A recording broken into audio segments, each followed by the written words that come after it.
Cechahfuil tú tá súlam gúil siú go maith tá main seo arís le breanú cluiche Udar.ie. Agus inis tá muid le breanú Crannóg.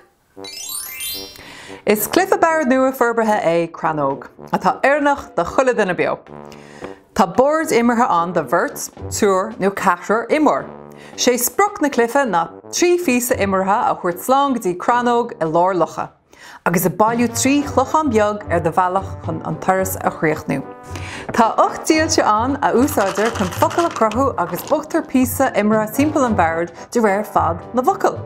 Mar hampla, mar chrothú tar focail le 2 litircha, bogad an phíosa imeartha 2 spás ar an bheirt.